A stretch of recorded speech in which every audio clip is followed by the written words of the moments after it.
Hello, we're continuing our broadcast from Kyiv, and we're incredibly happy to have Ilya Kusa with us today. Ilya, hello, thank you so much for joining us today. We're so glad to see you. And before we get started, I'd like to remind you that Ilya has a fantastic YouTube channel called Palestinian. The link to it is right below this interview. So, if you're interested in international relations in more depth, please follow the link and watch. Ilya, if you don't mind, I'd still like to ask you about what's going on in the Middle East, because it seemed like, well, what's so great about the Middle East, right? There's always some news there. If there's only a brief lull, then there's always some kind of surge. In this sense, we can compete, almost like in Ukraine, for the news agenda. I'd actually like to start with the situation around Israel and the recognition of Palestine. I would start with a very simple story about Trump having a wonderful trip to Britain, and everything was wonderful. But the very next day, literally, at least that's what the news agency and the newswires reported, Great Britain recognized Palestine, and the United States of America hardly liked that story. So let's start with this very simple premise, yes, and talk about a very serious topic. Because the story of the current recognition of a Palestinian state is capable of once again, to put it mildly, invigorating the region. Yeah, if we start with Palestine, it's basically simple. This parade of recognitions,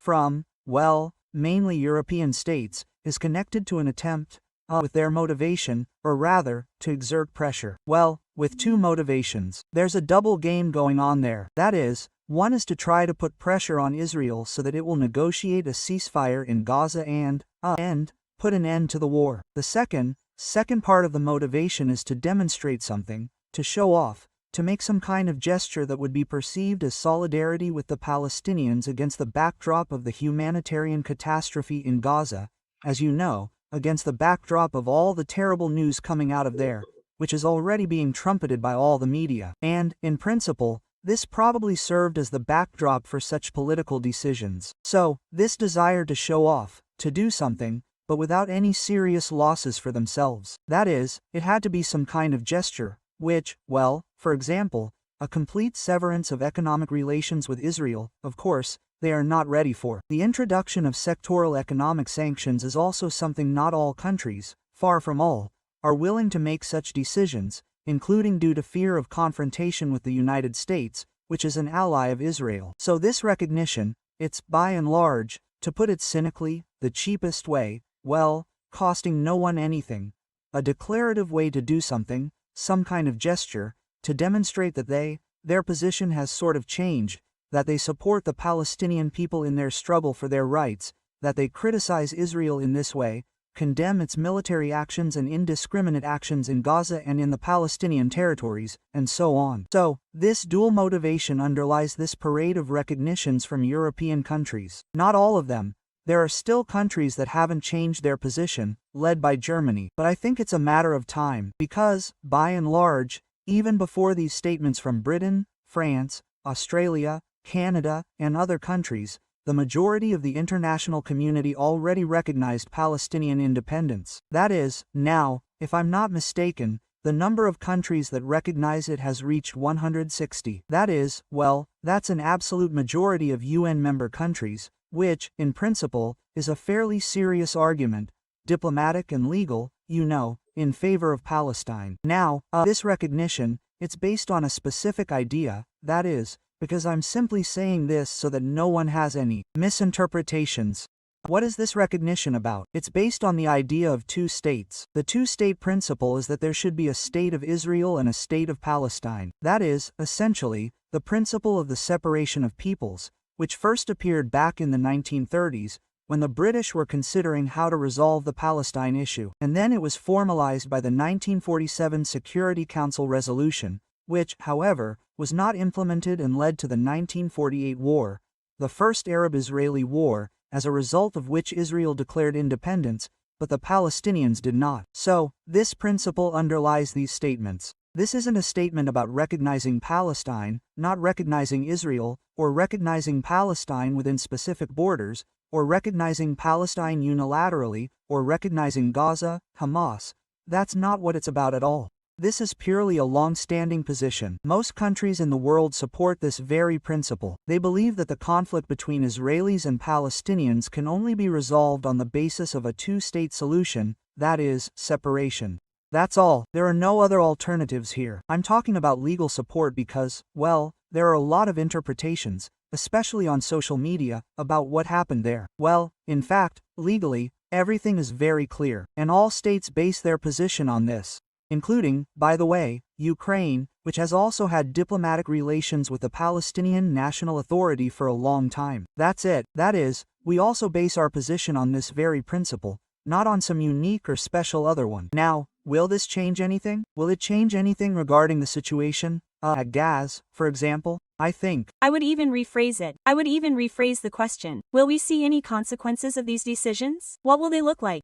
I think so, but in the short term, meaning in the near future, maybe even in the medium term, depending on how things develop in the Palestinian territories, I don't think there will be any consequences for the simple reason that all this is just a declarative statement. That is, they carry symbolic significance, of course, especially for the Palestinians. They elevate them even further to the pedestal of the fight for their rights. They strengthen their position in terms of international, how can I say it, publicity, yes, that is, visibility and so on. So, in that sense, plus, this is a political and diplomatic means of putting pressure on Israel. That is, such a solution, it practically doesn't change the situation on the ground, but it drives Israel into diplomatic isolation. We saw this when the UN General Assembly voted on the resolution regarding Palestine. A literal minority voted against it, including Israel and the United States. And there, well, they were in an absolute minority.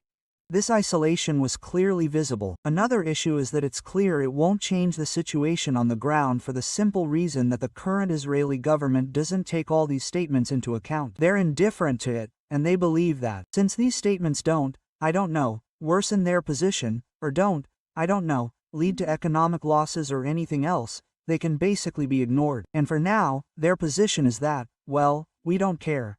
You can say whatever you want, we'll continue to do our thing. Therefore, for this very reason, I believe that nothing will change in the near future, since the Israeli government's political will is still focused on continuing the war. But in the long term, these decisions, as I already said, will form the basis for the legal recognition of Palestine in the foreseeable future. If, of course, this conflict is resolved and the parties finally come to the point of discussing, well, resuming negotiations and, well, finding a solution based on the two-state solution. I don't know whether these negotiations will take place, or whether a solution will be found. I believe that there will be changes based on the fact that, firstly, there is simply no alternative. That is, the only alternative to the two-state solution is, well, Israel's complete occupation of all Palestinian territories and, possibly, subsequent annexation, that is, the creation of a larger state of Israel, including the Palestinian territories. But I think this will be difficult for Israel itself. Among other things, it will be difficult to, well,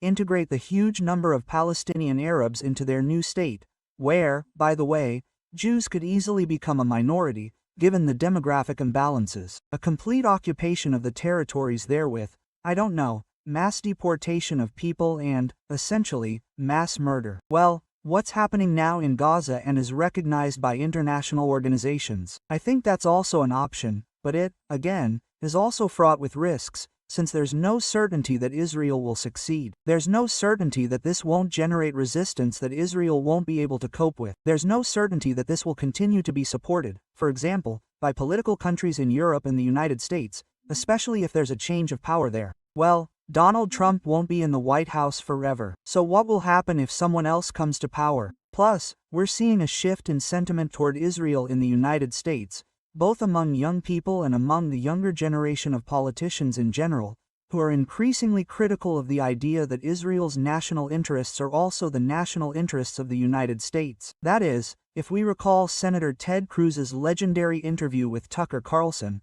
all of this is very clearly visible from the perspective of the Republican and, well, the so-called electorate. Therefore, in the short term, this is unlikely to change Israel's current position, but in the long term, I think it will have consequences, including legal ones, when and if it comes to the specific creation of a Palestinian state within certain borders and under some kind of political regime. Ilya, then let's move on and remember Iran, because Iran was also an active player in this whole story. What's happening with Iran now? I've read a lot about how it's supposedly ready to agree to this penta-nuclear deal with America under certain conditions, and that there's an attempt to reach an agreement with the International Monetary Fund, IMF, and much more. What's true and what isn't? Help us figure it out. Iran is currently experiencing an internal struggle between so-called conservatives who believe that after the war with Israel, the IMF, all international obligations, and the nuclear deal should be abandoned, the prospect of signing a new nuclear deal should be forgotten, and the idea of developing nuclear weapons should be rapidly returned to. On the other hand, the so-called reformers, the moderate wing of Iranian politicians who currently head the executive branch, the presidential administration, say no, we need the opposite. The 12-day war showed that it would be better and safer for us to prevent new bombings by making concessions and concluding a new nuclear deal, taking advantage of the fact that everyone now seems to think their nuclear arsenal has been destroyed, that is, as if the problem didn't exist. Well, we still don't know whether the nuclear arsenal has been destroyed or not, or, well, there's still no information for sure. The United States insists it has been destroyed, and the Iranians, well, judging by their public statements, at least by administration officials, they're playing along, or rather, confirming that yes, it has been destroyed, everything is bad. So the struggle continues, and recently the Iranians signed a new memorandum of cooperation with the IGF, which was heavily criticized in the Iranian parliament,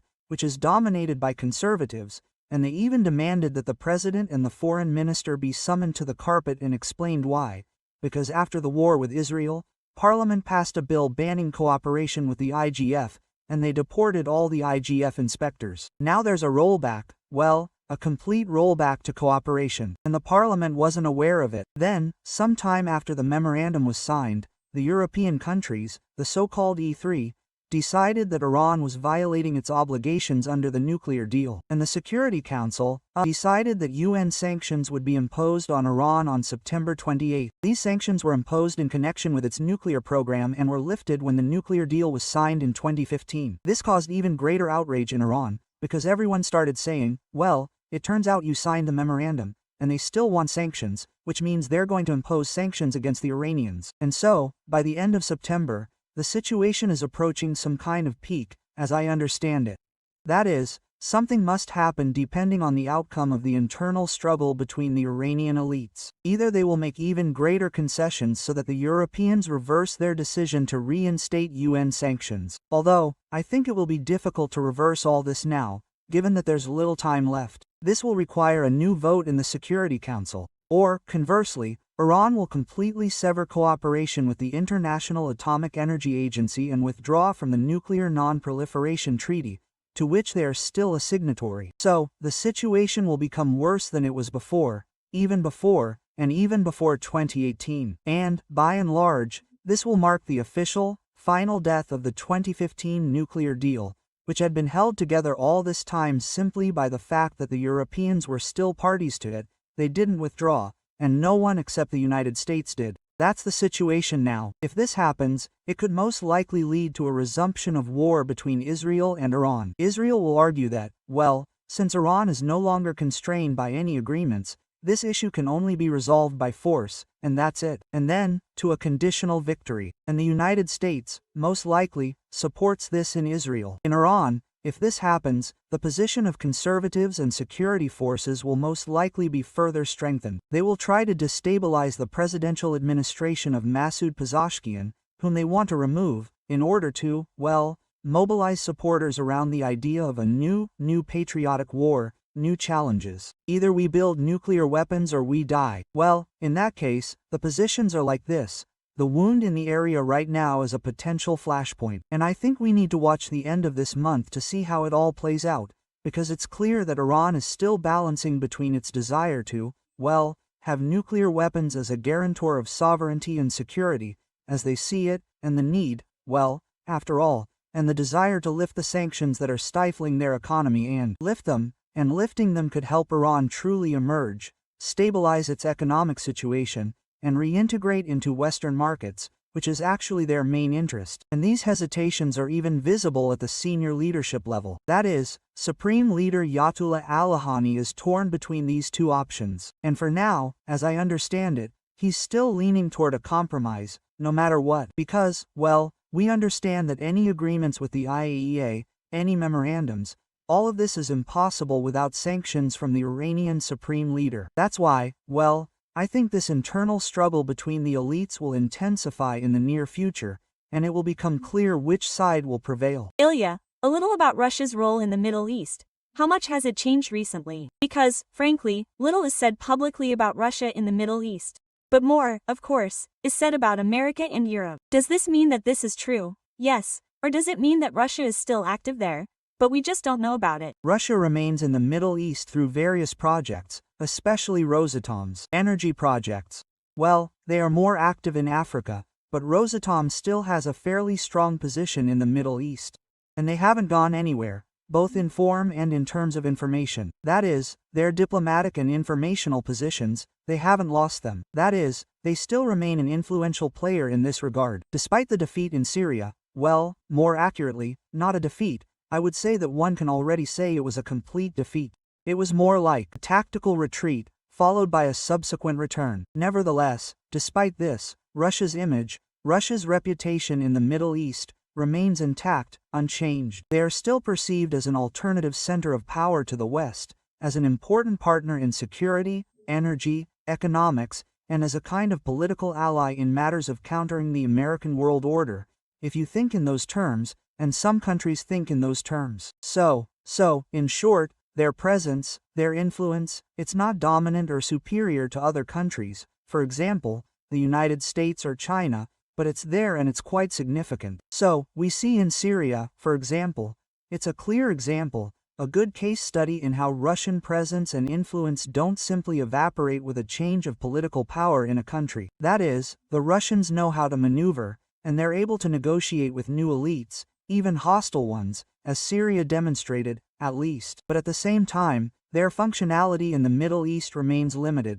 Well, for the simple reason that, firstly, Russia itself lacks the resources to somehow, well, try to play a more active role in the Middle East due to the war in Ukraine, which is currently the main focus. And, plus, due to the fact that, well, Russia isn't perceived in terms of practical changes on the ground. For example, the United States due to its influence on Israel or China, which is really pouring money into huge megaprojects, especially in military monarchies, that is, things that require money, which Russia currently doesn't have. That's why there aren't any such projects. But roughly speaking, well, that is, in short, the situation with the balance is like this. Ilya, this question may seem strange to you, but nevertheless, yes, if you look closely at the policies being pursued by the Trump administration now, you get the impression that they are acting on the principle of cutting off, I don't know, the head of the dragon. Yes, we have repeatedly spoken about some kind of emerging axis. You are all quite skeptical about this axis, yes, I will add, yes, between Russia, Iran, Belarus, North Korea, and, perhaps, China. If you look at how events are unfolding now, you get the impression that America has begun to work very actively with Iran and is pursuing its own policy. Now the question is, does this mean that Iran's affiliation with this axis, yes, the Sizzla, as we call it, is weakening somewhat or taking on some other meaning? This is the first question, because at the same time, we see how America is working with Belarus. This is a very interesting point. Everyone, I remember, was worried about what would happen after all these exercises. Well, until today, it looks like these exercises went off almost without a hitch, yes, considering that even foreign observers were invited and how it all happened, yes, it happened in that sense. But does all this fit into a single story for you, or is it not a fact at all, given that you were initially skeptical of this axis theory? Well, there is no single story here, and this is precisely what confirms my skepticism. That is, even the US itself doesn't treat these countries as a single entity. They have their own policies for each country. With North Korea, there's basically no policy at all right now. With Russia, it's one story, with China, a second story, with Iran, a third, with Venezuela, a fourth. Whether they're preparing something there, or not, is still unclear. With Belarus, as you rightly noted, it's also their own. So, for them, it's not. That is, the axis of evil is a rhetorical story, where it can be used in the public space to, well, somehow mobilize people to form some kind of external enemy image. That's all. In practical terms, the existence of such an axis is not confirmed. And the war between Israel and Iran, by the way, also demonstrated this, when, by and large, no one from this so-called axis helped Iran, and, by and large, could not help it. That's it. So, I would say that the states have a logic that permeates their entire foreign policy. It's a logic of optimizing costs, cutting out insignificant areas of foreign policy, and achieving quick victories by generating simple and temporary solutions. That's how I would formulate it. That is, the Trump administration is not interested in working on a long-term settlement of some complex conflicts in the Middle East, for example, like the Israeli-Palestinian or Israeli-Iranian or Syrian or Yemeni conflicts, because it requires enormous effort, expense, and knowledge. And, well, frankly, politicians usually don't engage in such things, because it can't be resolved in a year or two. A systemic, comprehensive policy is needed, enormous energy and resources, and, well, the states are quite far away, and this is not in their interest. Well, not in their objective interest at all. It has nothing to do with them at all. So, the only thing is, since Donald Trump positions himself as a peacemaker, a president who ends wars rather than starts them, a president who can, by his own will, force the parties, to cease hostilities, to change their behavior. And he's interested in stabilizing the Middle East, because he wants to do business with all countries, have relations, trade, and, well, develop. And this is also beneficial for these regional states. It's clear what he needs. He needs diplomacy on these tracks, that is, he needs to somehow present some solutions, at least to freeze them, that is, he is working specifically on freezing them. But, of course, a freeze is a temporary, simple solution, where it's necessary, that is, in conditions where you can't resolve a conflict, you can simply stop it based on certain principles, so that at least for a while the two sides stop shooting, allowing for projects, trade, investments in the economy, and so on. But generating these simple solutions, they're not suitable for everyone. Things don't always go according to plan. It's clear that these are all complex situations. For example, with the Yemeni Houthis, the United States tried to resolve the issue by force in March. It lasted for about 2 months, and then they simply returned to where they started. The United States simply pulled out of the war, agreed to a non-aggression pact with the Houthis, and that was it. Everything continued as before. The Houthis, for example, fired at Israeli ships, at ships that belonged to Israel, and sometimes even launched drones and missiles at Israel.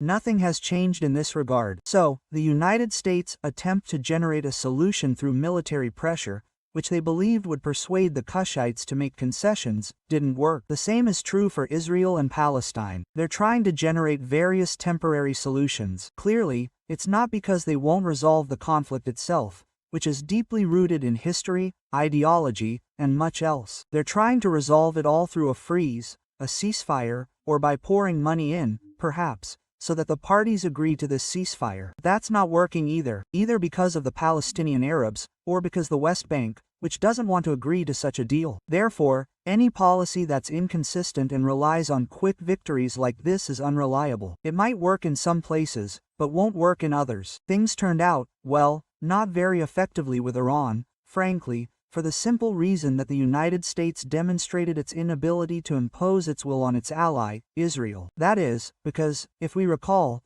Trump's initial interest since the spring of this year was negotiations with Iran, which he himself launched, he initiated, although many expected him to be tough on Iran from the very beginning, but he initiated diplomacy. Negotiations began, and they dragged on for a long time, with interruptions. And ultimately, when, I think, the 6th round of US-Iranian talks was supposed to take place, the United States joined Israeli airstrikes and struck Iranian territory, which in fact didn't improve, but worsened the situation, because Iran began to trust the United States even less. It's clear that this has undermined the negotiation process for them, because they now believe these negotiations were a deceptive maneuver designed to stab Iran in the back. Well, that's the official discourse among the conservative segment of Iranian politics. And from this perspective, they criticize the negotiations. And so they say, what's the point of holding them if they're going to deceive us again, stall our efforts, and then strike? So, in this regard, what the Americans thought, that is, the Trump administration apparently believed, was that by using force, taking advantage of Iran's weakness and the loss of its allies in Syria, Lebanon, and perhaps, the weakening of Hamas in Gaza, they would force them to make unilateral concessions, quite significant ones. The opposite happened. They ended up worsening the situation. That is, they have increasingly transformed the nature of this conflict into, an even more zero-sum game, well, where it's either death or victory. That is, Iran now thinks so too, but Israel is even more so, as the stakes there are also quite high. Plus, the United States, as I said, has demonstrated that it cannot influence its allies and partners. This trend began a long time ago. This change in the power of the United States, that is, its inability to do anything. And it has finally become clear to everyone that, well, in Washington, well, they can't. In Washington, if they want to, they can't, well, just unilaterally do what they want. Because, say, Israel doesn't want to, well, that means it won't. Saudi Arabia doesn't want to, that means it won't work. And so on. So, it turns out, the United States is constantly being put in a tripwire. Either they try to persuade, but to do that, they have to offer something, some kind of compromise, meaning concessions on their part, which is politically unpopular, or they have to apply force. And applying force is fraught with consequences that have negative consequences for the region, for the United States itself, and sometimes for Israel, and sometimes even for its Arab allies. That's why, well, we see the logic in the Trump administration's foreign policy. It exists and is common to their entire foreign policy. It's an attempt to preserve, meaning, to economize on non-priority areas, but at the same time, well, the overall policy itself, that is, how it's done, varies greatly from case to case. And, probably, in most cases, it hasn't yet led to any serious results. Ilya, well, one last question related to Trump's statement regarding Bagram. Everyone remembers Bagram, right? Some are better, some are worse, but this is an American military base in Afghanistan, from which they left quite dramatically. Nevertheless, Trump declared that he wants to restore this base. The Afghans were silent for a long time, yes, the Taliban were silent for a long time, then they said, don't take the land, yes, the Americans are in Afghanistan. Which, in principle, is probably the expected answer, but nevertheless. But as I understand it, this base, of course, would be interesting for America in terms of influence and pressure on China, perhaps especially in the run-up to the preparations for the big negotiations with China. Well, as I understand it, it's so conveniently located, it's a stone's throw from both Iran and Russia. That is, it's a very convenient point. It was not for nothing that it was located there. And do you think Trump just said this to, well, somehow put pressure on China, or will he actually fight for it? He has already stated that he will get this base back by any means necessary. Well, we'll see. But still, well, depending on it, you see, it's difficult with the Trump administration, because you don't understand which Trump said it. I mean, it's Trump, well, the real Trump, yeah,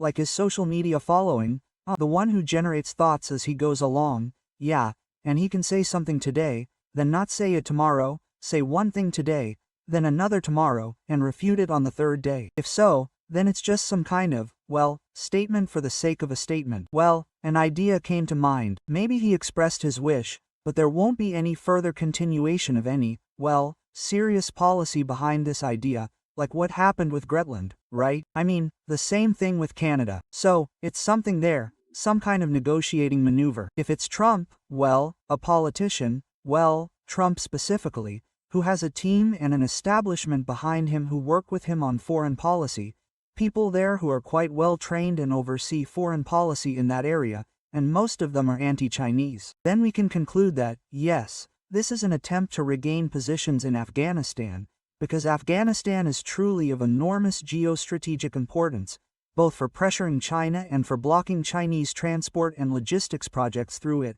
for pressuring Iran, and for projecting power in Central Asia. That is, well, it has always been a very important geographic point, fought over by empires before. Then, in the post-imperial periods, by various states. Yes, there may be some logic to this, and it's really connected mainly with China. But the question is how this will be achieved, because again, the Taliban cannot agree to this in any way, because it would, well, undermine their legitimacy internally. Their legitimacy is based on the fact that they defeated the Americans.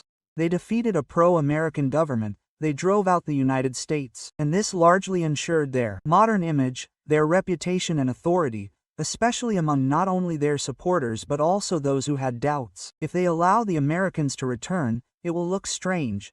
It will be an inconsistent move on their part, and it could, firstly, damage their reputation in the eyes of some of their nuclear, so-called, well, not electorate, supporters. And this could upset the balance within the Taliban movement, since the Taliban has very different factions, both moderates and conservative radicals. Obviously, those who are radical in general. That is, there are also those within the Taliban who favor a more open policy with the outside world, including one that assumes that everything is fine there, let foreign companies come, let foreign workers come. And those who, on the contrary, say, there shouldn't be anything foreign here. It's a desecration of our land, Afghans. There shouldn't be any foreign military presence at all in Afghanistan. Therefore, if they agree to this, this is essentially a split in the elites and a potential conflict between them, which the Taliban leadership, of course, would like to avoid. Therefore, I don't quite understand yet how Donald Trump will solve this. Well, of course, he can always offer something like that, but all he can offer Afghanistan is some kind of economic package, that is, some kind of aid package or, I don't know, investment, that is, something that can help stabilize or develop the Afghan economy. Perhaps then something can be discussed. But I have a hard time believing this, because I think that the Taliban will still be under a lot of pressure from this political and ideological factor. That is, even if they like it, I think it will be very difficult for them to agree to any deal that Trump will offer them in exchange for the return of Americans to Bagram Air Base, to violate their principles, and then explain it to people. That's why, for now, I treat this as some kind of idea, the source of which I don't understand. That is this Trump's personal idea, or did someone suggest it to him as part of an anti-Chinese strategy, or I don't know. For now, we need to, well, wait and see if there really is something serious behind it and whether it will mean practical steps in the future. Because, again, Trump is known for sort of abandoning an idea, and then it can evolve. It can go in different ways. That is, the territorial claims against Canada, they ended in nothing. They ended in a trade agreement with Canada and, generally speaking, a stabilization of their relations. Well, they are still tense with normalization, but nevertheless. The territorial claim against Denmark over Greenland has also not yet resulted in anything, although, well, it's seriously worsened the relationship between the Americans and the Danish people. It's even gone so far as to accuse Denmark of conducting covert intelligence operations in Denmark and trying to convince the local population to secede from Denmark and, therefore, declare independence and join the United States. I mean, I don't know. Trump's idea to build a resort in Gaza, yes, into this same piggy bank, I mean, what will happen to it? Is this a serious idea or is it just some kind of hyperbolic formula, which actually implies simply flooding the enclave with money after the war is over, in order to quickly rebuild everything there and thus avoid long-term negative consequences for the population and for the region? I don't know. That's also a big question. Therefore, all I can say is that I now see, that there is strategic logic in this Afghan idea. It is. But how serious is it? Right now, such an idea is looming on the horizon. Whether it's a serious component of U.S. foreign policy or not, I don't know. Ilya, thank you so much. Thank you for being with us today. Chim, thank you so much for this appreciation. Thank you. Ilya Kusa was our guest today, for which we are incredibly grateful. Of course, our sponsors of the mood are grateful to you.